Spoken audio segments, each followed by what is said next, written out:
Hello guys! So kahapon, nagpunta ako ng SM Aura. Suot-suot ko tong aking Apple Vision Pro because chinecheck ko kung pwede ba siyang gamitin, kung convenient ba siyang gamitin sa public. Unfortunately, merong nag-video sa atin and naka-upload na yung video na yun sa TikTok ni Ref Bangsil. And meron na siyang more than 500,000 views and hundreds of comments. Unfortunately, meron pa rin talagang nang bash sa akin wearing my Apple Vision Pro sa public. So for this video, mag-react ako sa mga negative comments about me using my Vision Pro sa public. But before that, tatanggalin ko muna tong Vision Pro ko para makita ko kayo dyan sa screen. Ayan. And I'm also not sure kung coincidence lang ba na na-videohan ako ni Ref Bangsil na naglalakad wearing my Vision Pro and nag-check ng phone ko at the same time dahil doon ako na-bash ng mga nag-comments nga daw dahil I'm wearing Vision Pro but still I'm checking my phone. What's the point daw? Para daw stupid, sabi nila. So, I'll answer that comment later on. Pero sa mga bago sa page ko, make sure na naka-follow na kayo every time na may bago akong uploads dito. So, sa mga nagtatanong bago tayo mag-proceed din sa aking reaction dito sa mga comments na to, nabili ko ang aking Apple Vision Pro dito sa page na to. And ito ay merong 512GB for 265K. Ayan, mura na yan compared sa ibang Facebook pages na nag-o-offer ng Vision Pro. Meron dito 512GB for 419K. So, sobrang mahal na siya kung iisipin nyo. Medyo affordable na tong Vision Pro na nabili ko online. Pero sa US, kung i-convert mo sa peso yung bili nila, nasa almost 200K lang kung i-convert mo sa Philippine peso. Syempre, alam mo naman sa Pinas, lahat mahal. So, wala nang maraming salita. Mag-react na tayo dito sa mga negative comments about me sa video ni Ref Bangsil. Ayan. So, ito, nang init ulo ko dito ng very light. Sabi ni Chloe Belen, ba't pa siya nag-phone? Ha ha ha. Tawang-tawa, te. And sabi, you can see through the Vision Pro. But Vision is just like a phone, right? Ang sense nga niyan is nasa harap mo na Vision mo for phone para dun ka na mag-access, haha. Tapos pipindot ka pa rin. Ayan, nag-comment naman ako ng very light. And sabi pa ni BJ, for easier control, probably wanted a familiar way to use the device. To answer this, Chloe Belen, galit na galit, tawang-tawa ka. Hindi pa available kasi ang mga features ng Apple Vision Pro sa Philippines, like yung App Store. So basically, para maka-download ka ng application, kailangan mong gumawa ng iba, ng bagong Apple ID na nakabase sa US. So, yung Apple ID ng aking iPhone at Apple ID ng aking Vision Pro ay hindi pareha. So, hindi sila nakasync. So, basically, hindi nagsisync yung mga messages or anything sa aking iPhone, sa aking Vision Pro. So, yun yung problem kung bibili ka ngayon ng Vision Pro mo. And that time, I think, chinecheck ko yung videos or photos ko na kinuha nung kasama kong naka-red kanina. Dahil for the content, nagpapa-video ako, nagpapa-picture ako para may ma-post ako sa aking mga social media. Digimon TV, paki-follow na lang. Lahat naman to for the content. So, ayun, sana nasagot ko yung tanong mo, Chloe Belen. Huwag ka nang masyadong masaya, baka kunin ka na ni Lord. And sabi pa, good for productivity but for flex, it's stupidity. Ito, lagi nagko-comment to sa mga Apple Vision Pro videos ko. I'm not sure, hater or basher ko na ata to. Sabi pa, the fact that you immediately assume he's using it to flex, it's very handy to be used outdoors as well, sabi ni Apple. Ayan, thank you, MJI. For the people in the Philippines are always criticizing people. Yes, that's true. Sabi pa ni Christine, how does it really benefit someone? Genuine question. Well, maganda siya dahil nakikita mo na sa harap mo yung nakikita mo sa phone mo or sa MacBook mo and makokontrol mo siya using your fingers and using your eyes only. So, pwede ka na mag-type, pwede ka nang maglaro, pwede ka na nang hindi ka na yumuyuko or hindi ka na nag-check ng phone. But again, hindi pa available yung features niya. That's why I'm still using my phone habang naka-Apple Vision Pro. Sabi pa, it looks stupid. Really, be present you all. Stupid ba? Siguro, feeling ko, stupid, pero cool sa iba. Yung iba kong nakasalubong kahapon, wow talaga after nilang makita na meron na palang Vision Pro sa Philippines. So, it's a mixed reaction naman. So, depende pa rin kung paano ka mag-isip.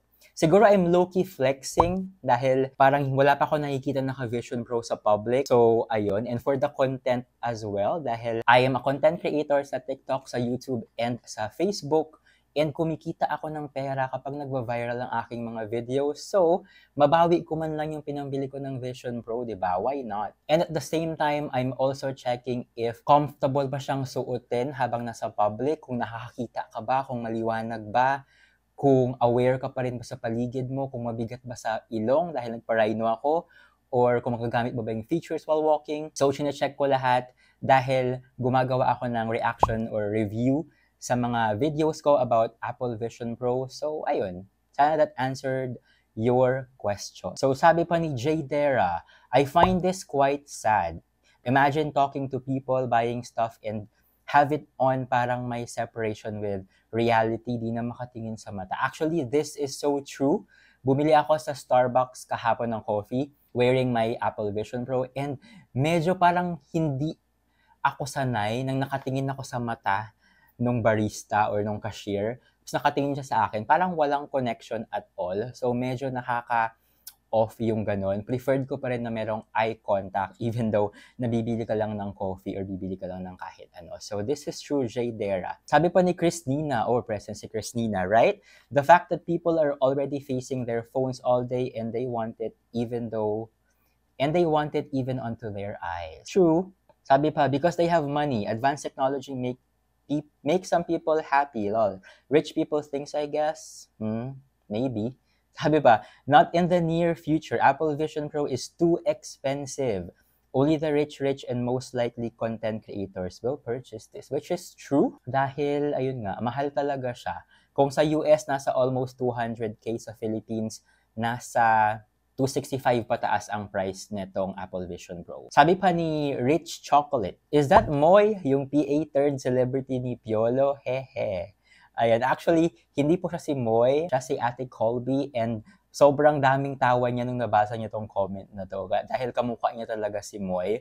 So, kung si Moy ay napapanood itong video na to, say hi to your doppelganger. Collab daw kayo kapag may time. And sabi pa ni Jed or Ged, hindi kaya siya blurred? Haha, hina ng internet dito eh. To answer that, no, it's not blurred. 4K pa rin yung resolution ng Apple Vision Pro kahit gamitin mo offline dahil may mga apps pa rin naman na pwede mong gamitin sa Apple Vision Pro mo kahit wala kang internet.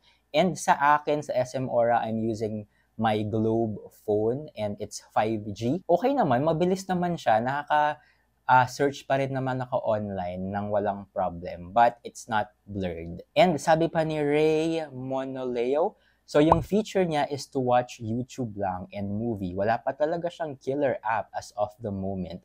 You are wrong. Meron na siyang mga application sa App Store na compatible sa Apple Vision Pro. Although, when you access your Apple Store using your Apple Vision Pro, hindi lahat ng application na sa iPhone or nasa iPad ay nandoon dahil specific lang yung mga apps na yun for Apple Vision Pro, which is to augment the reality talaga. Even yung nilalaro nating Fruit Ninja na slicing game sa ating phones and tablet, meron na siyang different vibes sa Apple Vision Pro dahil talagang kitang-kita mo yung baboy, yung lolo na ninja doon na nagtuturo. Nasa tabi mo lang talaga siya, and yung baboy, paikot-ikot siya sa paligid mo, and yung mga fruits, nasa harap mo lang talaga, as in, parang pwede mo silang saluhin, but you have to literally slice lahat ng fruits, and meron pa siyang feature na meron kang hawak na shuriken, and kailangan mong itapon yung mga shuriken sa mga fruits na malalayo. So, mas pinahirap siya, pero exciting.